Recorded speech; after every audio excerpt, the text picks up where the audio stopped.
নমস্কার বন্ধুরা, শুভ সন্ধ্যা। আশা করি সবাই ভালো আছো।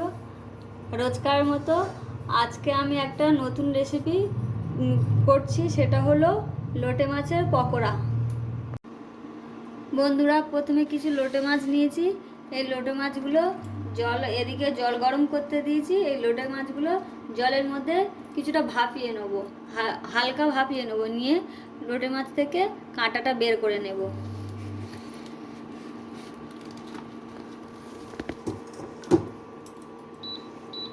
হালকা ভাপাতে হবে, ভাপিয়ে একটা একটা করে সব মাছ থেকে কাঁটাগুলো বের করে নেব। এই লোটে মাছটা ফ্রিজের মধ্যে ছিল তো, তাই জমে গিয়েছে। এই গরম জলে আস্তে আস্তে ছেড়ে যাবে। বন্ধুরা, মাছ ভাপানো হয়ে গিয়েছে। ছাঁকনি দিয়ে এভাবে সব ছেঁকে তুলে নেব। এবার একটা একটা করে কাঁটা বের করে নিতে হবে।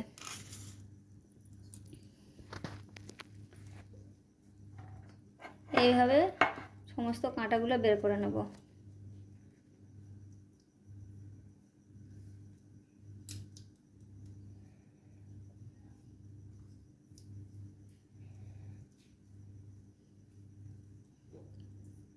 এইভাবে সমস্ত কাঁটাগুলো বের করে নেবো একে একে। দেখুন বন্ধুরা, আমি লোটে মাছটাকে মেখে নিয়েছি।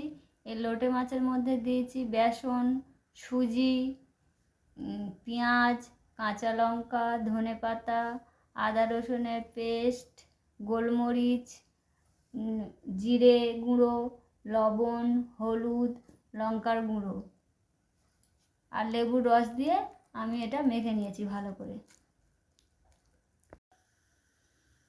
বন্ধুরা, কড়া গরম হয়ে গিয়েছে। কড়াতে তেল দিয়ে দিচ্ছি। সাদা তেল, সরষের তেল, যে কোনো তেলে ভাজতে পারো।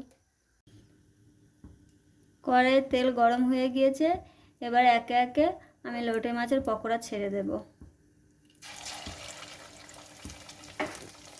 হালকা আঁচে করতে হবে, আঁচ জোরে করলে হবে না।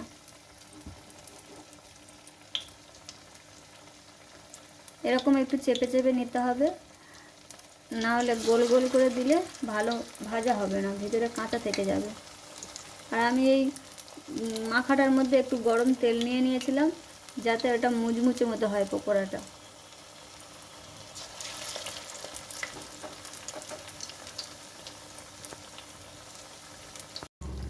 বন্ধুরা, পকোড়াগুলিকে একটু উল্টে পাল্টে নিতে হবে, এরকম করে।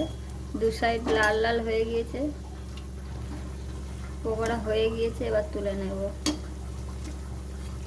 হালকা আঁচে করেছি, বারবার উল্টে পাল্টে দিতে হবে। দুদিকে লাল হয়ে গিয়েছে, এবার তুলে নেব। বন্ধুরা, লোটে মাছের পকোড়া খাওয়ার জন্য রেডি। আমরা এই লোটে মাছের পকোড়া খাওয়ার জন্য কাসুন্দি নিয়ে নিয়েছি। কেউ কেউ যদি পছন্দ করো সস নিয়ে নিতে পারো, এর সাথে পেঁয়াজ, শসা, কাঁচা লঙ্কা নিয়েও খেতে পারবে, ভালোই লাগবে। আমাদের পকোড়া খাওয়ার জন্য রেডি। ধন্যবাদ।